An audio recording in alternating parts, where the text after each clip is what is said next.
Perhatikan bacaan berikut untuk nomor 1-9. Joey Alexander, pianis yang mendunia. Kalian semua pasti suka mendengarkan musik. Bagaimanakah perasaan kalian bila mendengar nada-nada yang mengalun indah? Musik dapat membawa kita dalam suasana indah, riang, dan bahagia. Adakah di antara kalian suka bermain musik, seperti piano, drum, biola, atau alat musik tradisional seperti angklung, rebana, dan gamelan? Tentu sangat asyik jika kita mampu memainkan alat musik. Seperti teman kita satu ini, Joey Alexander, jago bermain piano. Kehebatannya bermain piano membuat kagum banyak orang. Joey Alexander lahir di Pulau Bali. Sejak kecil, Joey selalu mendengarkan musik jazz yang mengalun indah. Ayahnya adalah seorang pemain musik dan ibunya juga suka musik. Pada usia 6 tahun, Joey mulai belajar bermain piano menggunakan keyboard elektronik mini hadiah dari ayahnya. Kemudian dia mencoba belajar bermain piano dengan menirukan lagu-lagu yang sering didengarnya. Joey dengan mudah berhasil memainkan lagu musisi-musisi terkenal dunia. Joey tidak belajar musik dengan pelatih secara khusus. Dia lebih banyak belajar sendiri dengan banyak mendengarkan dan melihat orang-orang hebat bermain musik. Ayahnya mengenalkan Joey pada jazz klasik, yaitu aliran musik indah yang berasal dari Amerika. Ayahnya sering mengajak Joey pentas dengan beberapa musisi di Bali dan Jakarta, sehingga Joey banyak memiliki pengalaman. Berkat kepiawaiannya bermain piano, meskipun masih kecil, Joey mendapat banyak kesempatan tampil di panggung-panggung jazz Indonesia bahkan di mancanegara. Pada saat usia 8 tahun, Badan PBB UNESCO mengundang Joey untuk memainkan piano solo di depan pemain musik jazz terkenal Herbie Hancock yang sedang berkunjung ke Indonesia. Herbie Hancock yang terkenal itu sangat mengagumi permainan musik Joey. Kekaguman itu membuat Joey merasa bangga dan semakin percaya diri. Sejak saat itu Joey bertekad akan menjadi musisi jazz yang hebat seperti Herbie Hancock idolanya. Joey menjadi lebih rajin berlatih, dan mulai mengikuti beberapa festival jazz hingga ke mancanegara. Pada usia 9 tahun, Joey memenangkan hadiah utama pada sebuah kompetisi musik untuk semua usia yang diikuti 200 peserta dari 17 negara di Ukraina. Pada usia 10 tahun, Joey tampil di festival jazz di Jakarta dan Copenhagen. Orang tua Joey kemudian membawa Joey pindah ke negara Amerika, tempat asal musik jazz berkembang.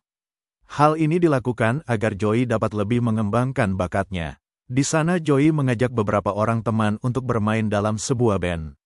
Ia bekerja sama dengan teman-temannya untuk menghasilkan permainan musik indah yang dapat menghibur banyak orang. Grup musiknya trio Joey Alexander telah bermain di tempat-tempat terkenal dan festival besar di Amerika Serikat dan di seluruh dunia, termasuk Indonesia, tanah kelahirannya. Hampir dalam setiap penampilannya, Joey selalu memukau banyak orang. Joey berhasil membuat orang-orang berdiri sambil bertepuk tangan yang menunjukkan kepuasan penonton pada penampilannya. Ternyata dengan mendengarkan musik dan tekun berlatih, Joey dapat mengembangkan bakatnya dalam bermain musik. Joey punya saran untuk teman-temannya yang ingin mengembangkan bakatnya, kamu harus punya harapan. Lakukan apa yang harus kamu lakukan dan janganlah pernah menyerah. Soal nomor 1. Siapa musisi Indonesia yang dikenal sebagai pianis muda yang mendunia? Apakah A. Eko Supriyanto, B. Joey Alexander, C. Rhoma Irama, atau D. Andi?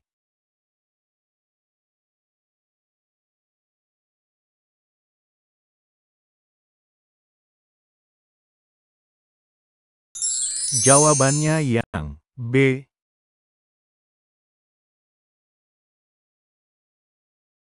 Soal nomor 2. Di mana Joey Alexander lahir? Apakah A. Jakarta, B. Yogyakarta, C. Bali, atau D. Surabaya?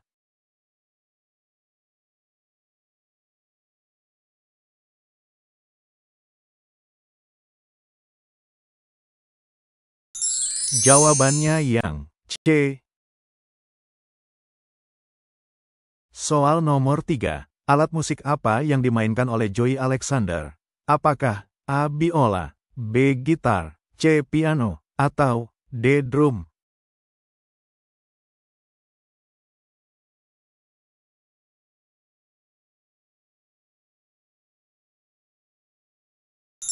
Jawabannya yang C. Soal nomor 4. Pada usia berapa Joey Alexander diundang oleh PBB UNESCO untuk bermain piano?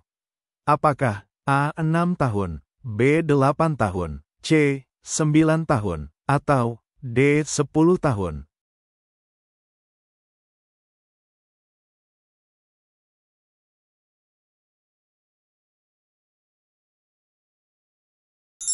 Jawabannya yang B. Soal nomor 5. Siapa musisi jazz terkenal yang sangat mengagumi permainan Joey Alexander di Indonesia?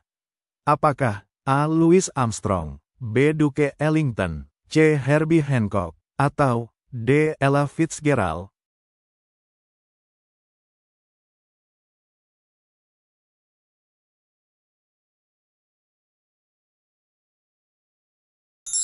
Jawabannya yang C. Soal nomor 6. Apa nama grup musik yang dibentuk oleh Joey Alexander di Amerika Serikat? Apakah A. Trio Joey Alexander, B. Kuartet Jazz Indonesia, C. Bali Jazz Ensemble, atau D. Jazz Fusion?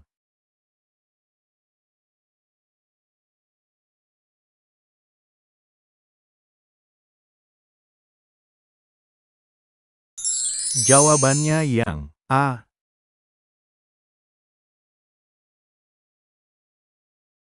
Soal nomor 7. Apa yang menjadi motivasi Joey Alexander untuk terus berlatih musik? Apakah A. Hadiah uang, B. Dukungan orang tua, C. Pujian dari musisi terkenal, atau D. Tekad menjadi musisi jazz hebat?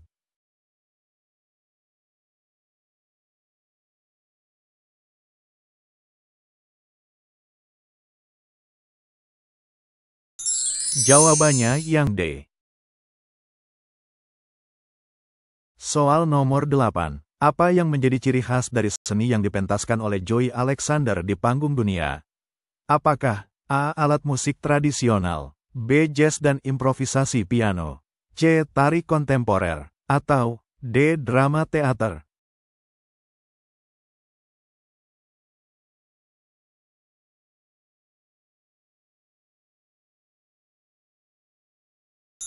Jawabannya yang B. Soal nomor 9. Apa yang dilakukan Joey Alexander untuk memperbaiki teknik bermain pianonya? Apakah A. Belajar dari pelatih musik terkenal, B. Mendengarkan dan menirukan musisi terkenal, C. Membaca buku tentang teori musik, atau D. Menghadiri kelas musik online?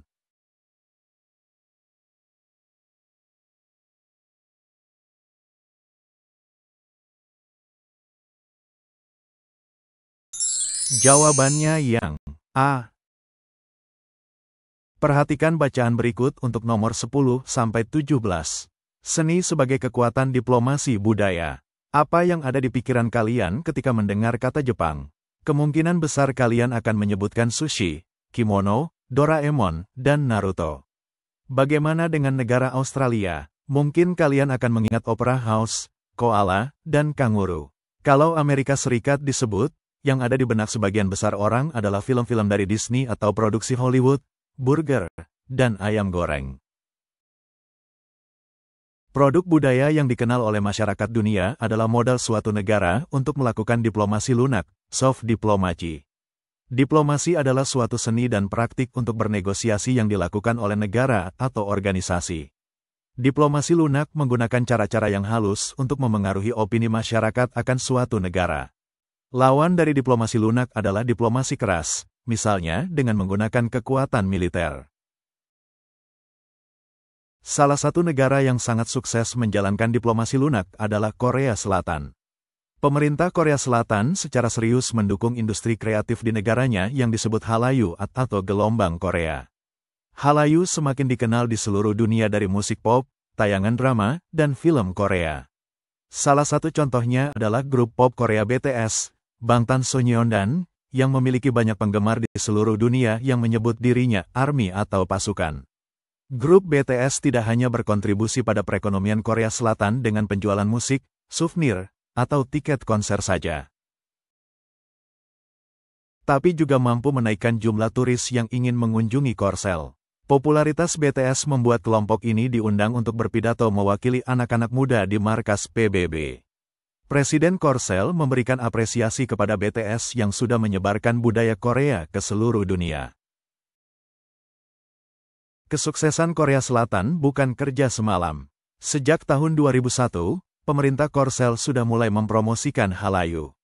Presiden Korsel waktu itu, Kim Dae-jung, menyebut industri kreatif ini sebagai industri tanpa cerobong asap. Industri kreatif adalah mesin penggerak ekonomi yang menciptakan nilai tambah dengan investasi dan sumber daya yang lebih sedikit dibandingkan dengan pengembangan industri lainnya. Hasil kerja keras ini baru bisa dipetik bertahun-tahun kemudian.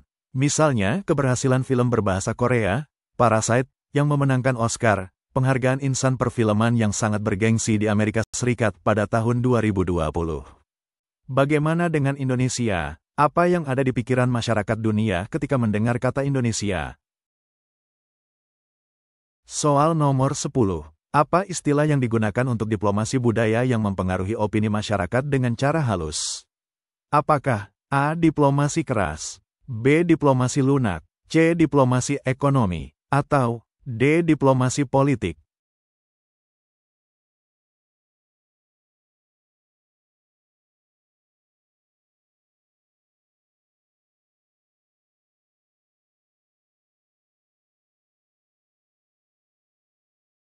Jawabannya yang B. Soal nomor 11. Apa yang menjadi salah satu contoh keberhasilan diplomasi lunak Korea Selatan?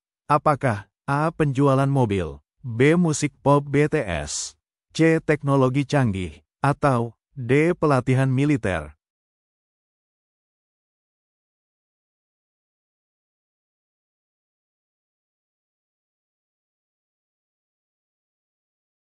Jawabannya yang B.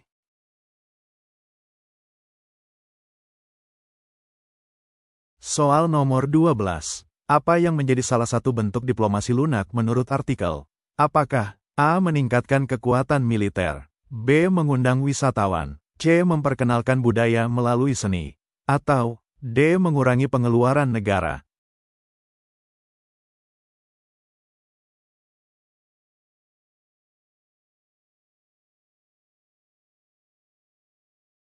Jawabannya yang C.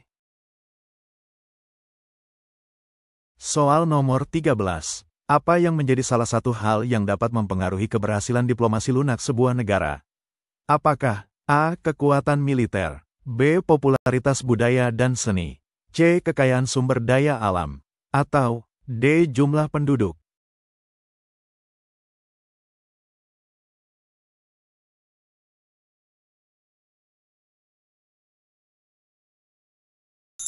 Jawabannya yang B.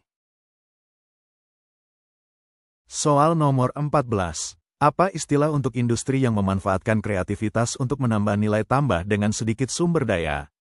Apakah A. Industri berat, B. Industri kreatif, C. Industri manufaktur, atau D. Industri makanan?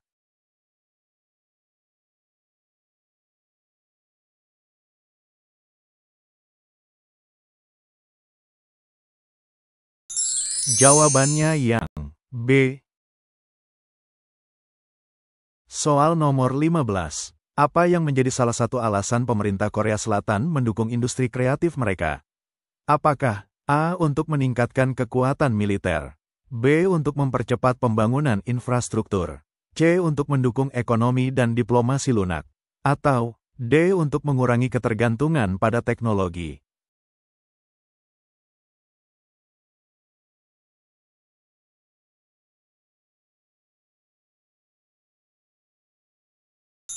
Jawabannya yang C. Soal nomor 16. Apa yang bisa dilakukan oleh Indonesia untuk meningkatkan diplomasi lunak? Apakah A. Meningkatkan anggaran militer, B. Menyebarkan produk budaya melalui media dan acara internasional, C. Mengurangi produksi industri berat, atau D. Meningkatkan impor barang?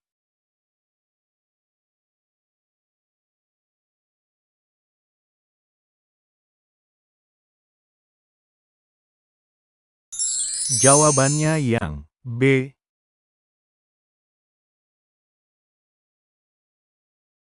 Soal nomor 17. Apa yang menjadi salah satu keunggulan seni budaya Korea Selatan menurut artikel? Apakah A. Teknologi tinggi, B. Seni kuliner, C. Hallyu atau gelombang Korea, atau D. Kebijakan luar negeri?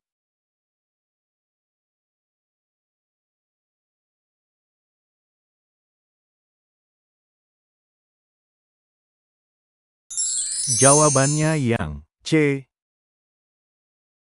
Perhatikan hasil wawancara berikut. Panggung dunia Eko Supriyanto. Eko Supriyanto adalah seniman tari kontemporer Indonesia. Namanya dikenal ketika pada tahun 2001 berhasil menjadi penari latar diva pop dunia, Madonna, dalam tur keliling dunia. Eko berhasil mengalahkan ribuan orang yang mengikuti audisi di Amerika Serikat. Pada tahun 2018, Eko menjadi koreografer tarian pembuka ASEAN Games di Jakarta. Berikut adalah cuplikan wawancara Eko Supriyanto dengan wartawan beritagar.id. Bagaimana awal ketertarikan Mas Eko untuk menari? Tadinya sih dipaksa bapak dan ibu untuk ikut menari bersama kakek. Setelah kakek meninggal, saya diberi les privat di tempat Pak Paijan. Kemudian dari Pak Paijan, saya beralih ke Papa Hari di Karanglor. Beliau salah satu tokoh tari juga yang ada di Magelang. Setelah itu, ketika masuk semea saya setengah berhenti menari karena malu dibilang seperti cah wedok, anak perempuan, kalau menari. Tapi, di kelas 3 saya harus memilih antara bermain voli atau menari lagi. Akhirnya saya bertemu dengan tari lagi. Waktu itu saya bertemu dengan Bu Hartik, istri Pak Paijan yang mengajar di semea. Dari mereka, saya bertemu dengan Pak Alit Mariono, seorang tokoh tari di Magelang juga. Akhirnya saya mendapat motivasi dari Pak Alit dan guru-guru sebelumnya. Kita mendirikan sanggar tari di Magelang, namanya Sanggar Pitaloka. Sanggar ini tidak hanya melestarikan tapi juga mengajarkan generasi tarian-tarian tradisi kita seperti gaya Surakarta, gaya Yogya, maupun gaya-gaya Pak Bagong. Mereka yang menari adalah anak-anak SD, SMP, dan SMA. Dari situlah cikal bakal saya memutuskan untuk terus ditari. Akhirnya saya ambil kuliah di STSI Solo yang sekarang sudah menjadi ISI. Apa yang membuat Mas Eko yakin dengan pilihan berkarir sebagai penari? Saya belajar silat Bima, budaya Indonesia Mataram. Kebetulan di keluarga kami anak-anak laki-laki diwajibkan untuk ikut silat. Tapi pada saat yang sama entah kenapa kakek itu ingin cucu-cucunya juga ikut belajar menari. Walaupun yang berhasil cuma saya sekarang ya. Dari awal satu keluarga itu lelaki semua latihan, ya latihan menari, ya latihan silat. Tapi yang menjadi penari sungguhan cuma saya, tidak ada yang lain. Saya pikir karena pada saat itu, tahun-tahun 80-an dan 90-an, konotasi tari masih dianggap sesuatu yang dilakukan atau dikerjakan dan dipentaskan oleh perempuan. Saya masih merasa yakin saja kalau akhirnya tari dan silat itu saling berkaitan. Apalagi ketika saya masuk STSI, saya baru sadar ketika bertemu Pak Sardono dan tokoh tari yang lain. Saya merasa profesi saya sekarang dengan latar belakang yang sama dari keluarga yang sama, bagaimana Mas Don juga belajar silat dari kecil. Akhirnya saya justru merasa beruntung karena dituntun di jalan yang benar. Dari silat yang sifatnya maskulin kemudian disinggungkan dengan sesuatu yang lebih feminin, lebih halus dan lebih terasa. Ini sebenarnya sebagai pondasi yang membuat saya yakin kalau tari memang pilihan saya. Bisa diceritakan pengalaman menjadi penari latar di tur Madonna. Saya rasa dari budaya yang bisa saya kenalkan dan tampilkan itulah yang pada akhirnya membawa saya dipilih di tur Madonna. Memang waktu itu saya menari memperagakan tarian Bali yang saya gabung dengan silat. Kemudian tarian Minang yang saya gabungkan dengan Halmahera Barat. Selanjutnya tarian Maluku yang saya gabungkan dengan tarian Aceh. Pada saat itu Madonna sangat mengakui bahwa Indonesia itu luar biasa keragaman keseniannya. Audisi yang saya ikuti di Los Angeles, itu pesertanya ada 10 ribuan. Yang dipilih cuma 6 yang dari Kemudian yang dari New York, NY, itu juga sekitar 6 ribuan, dipilih cuma 4. Kemudian digabung dari 6 dan dari NY 4. Ditambah untuk cadangan 2 orang. Penari yang paspornya non-Amerika cuma saya. Pengalaman itu pengalaman yang sangat berharga, sangat penting dalam karir dan hidup saya. Tapi saya harus melangkah maju. Mungkin dari situ saya justru bisa meneruskan dan membagikan pengalaman ini untuk teman-teman yang lain. Apa kesibukan Mas Eko sekarang? Saya baru mengeluarkan buku. Judulnya Ikat Kait Impulsif Sarira. Buku ini dari disertasi saya tentang tari kontemporer Indonesia. Di dalam kesimpulan di buku ini, saya menulis bahwa proses kreatif dari tari kontemporer Indonesia ada 3, mengunjungi kembali, mempertanyakan kembali, dan menginterpretasi kembali tradisi kita. Saya selalu bilang bahwa saya beruntung dalam hal tari tradisional, kita mempunyai seniman kontemporer. Kalau tidak, tarian tradisional itu hanya akan ada di museum, dan menjadi barang eksotis saja. Hanya akan dipuji, wah, cantik, lalu selesai begitu saja. Nah, tugas seniman tari kontemporer inilah yang menciptakan gagasan baru untuk menjembatani supaya tari tradisional kita tidak hanya dianggap sebagai barang eksotis melulu setiap saat. Soal nomor 18. Apa nama seniman tari kontemporer Indonesia yang dikenal karena penampilannya bersama Madonna? Apakah A. Eko Supriyanto, B. Bagong Kussudiardjo, C. Iwayan Dibia, atau D. Sri Sunarti?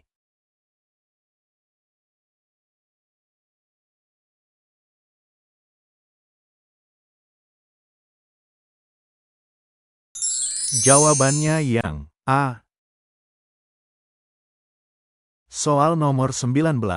Apa yang dilakukan Eko Supriyanto di ASEAN Games 2018?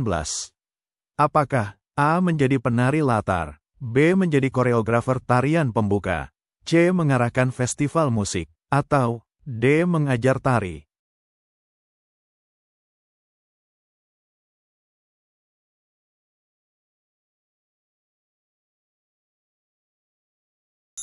Jawabannya yang B. Soal nomor 20. Apa yang menjadi kesibukan terbaru Eko Supriyanto? Apakah A. menjadi penari latar, B. menerbitkan buku tentang tari kontemporer, C. mengarahkan film tari, atau D. mengadakan tur internasional?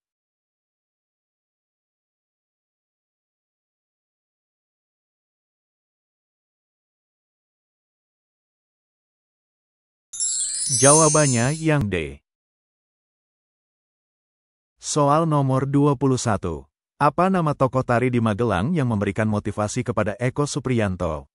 Apakah A. Pak Paejan, B. Pak Pahari, C. Pak Alit Mariono, atau D. Bu Hartik?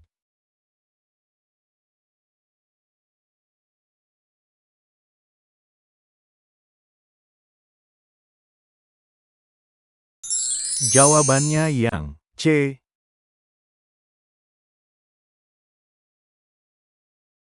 Soal nomor 22. Apa alasan Eko Supriyanto memilih tari meskipun ada anggapan bahwa tari hanya cocok untuk perempuan? Apakah A. keluarganya mewajibkan menari, B. minatnya yang tinggi, C. dukungan dari teman, atau D. pekerjaan sampingan?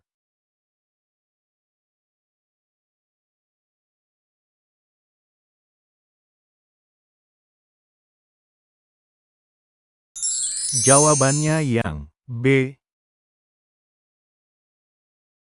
Soal nomor 23.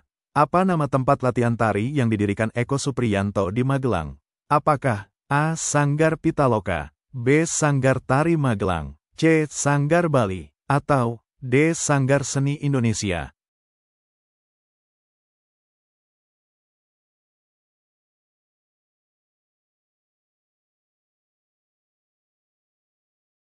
Jawabannya yang A. Soal nomor 24. Apa yang menjadi salah satu motivasi Eko Supriyanto untuk terus berkarya dalam dunia tari? Apakah A. mengumpulkan hadiah, B. meneruskan tradisi tari, C. mengundang teman-teman untuk bergabung, atau D. mendapatkan pujian dari Madonna?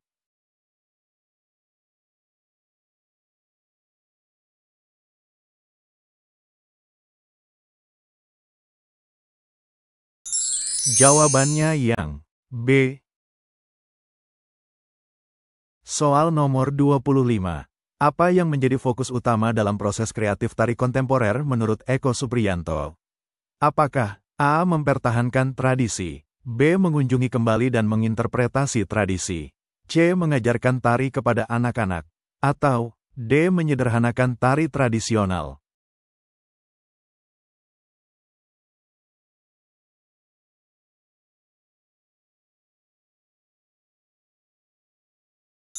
Jawabannya yang B.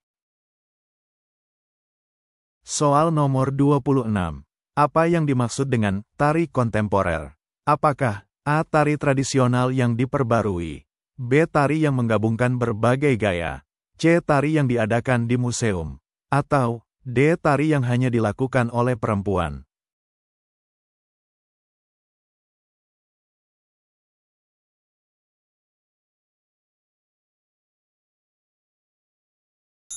Jawabannya yang B.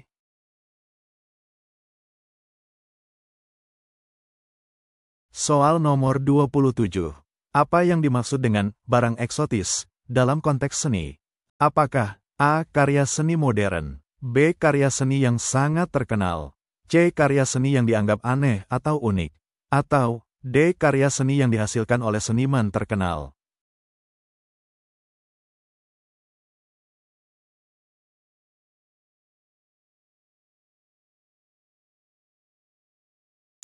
Jawabannya yang C.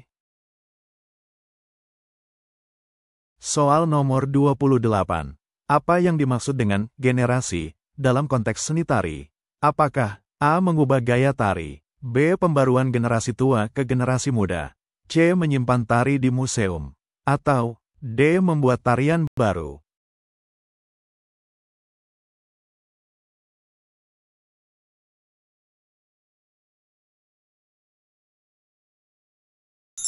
Jawabannya yang B.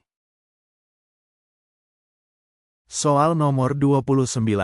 Apa yang menjadi salah satu langkah awal dalam melakukan wawancara? Apakah A. Mengirimkan email, B. Menentukan tujuan wawancara, C. Membuat jadwal wawancara, atau D. Mempersiapkan dokumen?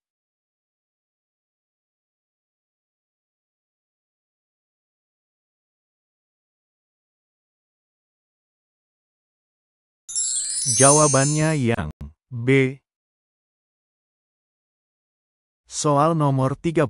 Apa yang perlu diperhatikan ketika melakukan wawancara untuk mendapatkan hasil yang baik? Apakah A. Menggunakan bahasa formal, B. Menyediakan hadiah, C. Menuliskan seluruh kalimat jawaban, atau D. Menggunakan alat perekam suara?